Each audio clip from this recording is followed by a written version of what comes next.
thank you for joining me for this final video in the video series, which is on business and professional practice. So we do realise this tends to be a little love or hate, and we do appreciate that not everybody will want to dive off as soon as they've completed their course and start a business of their own. However, even if you only make for close friends or family, at some point one of them will ask you, or a friend of theirs will ask you, how much it would cost to make an X or Y item for them. So it does come in useful, even if you don't plan on actually going forward with a business idea after your course, to actually understand some of the business aspects of the craft. It's important to try not to undersell yourself. If you start off by making things very cheaply because it's for a friend or because you don't think, sometimes very sadly, people don't rate themselves very highly and don't think that they're good enough to command higher prices, then you can become extremely busy very quickly once people realise that they're really paying very little for something that's very attractive and has a lot of work in it. So that can end up leading to burnout and sometimes sadly resentment as well towards the person who's actually commissioned something from you or asked you, would you sell whatever it was. So I think it's really important that you do send out the message from the first that these things take time and they have a cost element to them, and that you do ensure, perhaps even by telling people, just how long it would take you to do it. They may well be very surprised actually, because I think unless you actually do some form of craft, you don't realise how long things can take. So if you are planning to do to take on after your course and make it into a business, then it's important obviously to understand not just how to promote yourself, but also the cost of items and how to cost your work properly, so you don't end up selling in the wrong places for next to nothing. So again, for those of you that are at Skill Stage 3, and this is intended for students at Skill Stage 3, then the professional practice module will help you start off on the right road for all of those things, be it a professional approach or be it just literally something that you're occasionally making for people that you know. It'll help you to compile your own CV.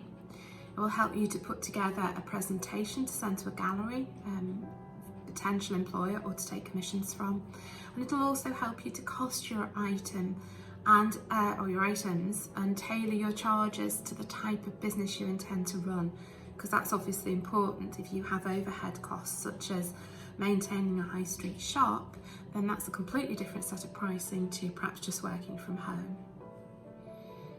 Again, for all those that, I know I've touched on this already, but for all those out there that are completing a course with us and are thinking that, they're not good enough to go into business, I just want to sort of give you a little confidence boost and say that we tend to find that students in general undervalue their achievements and talents, which is really quite sad.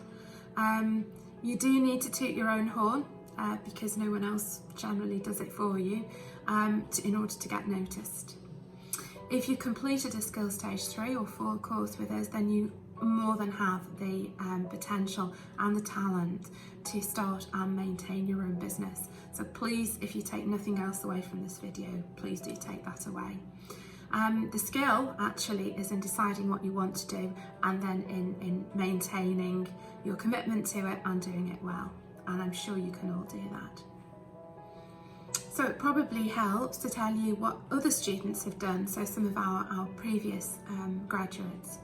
And they have actually gone on to do all sorts of things. They've gone on to design their own kits, to work as a presenter on a shopping channel,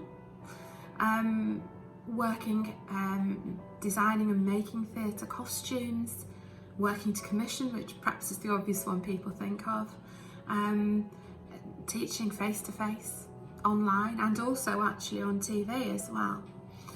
We've got people that do a lot of import and export of handmade goods from abroad, and also making to sell into shops. So we have past students that are selling into some really high-end things like handbags, embroidered handbags and things, into some really high-end shops. So It's not always the most obvious thing that you think of. There's a lot of potential. So now it's time to have a look at a past student's business plan and folio. The student is one of our past students and has planned throughout her course to actually set up a business, and she's gone on to do just that. You can follow a similar path if you believe you can. I'm sure you can.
I hope that you enjoyed the short video on professional practice and the excerpts from one of our past students. If you do have further questions, then please don't hesitate to contact your tutor and ask them, and she'll be delighted to answer for you. But I'd just like to say thank you so much for joining me for this final video. It feels strange saying that.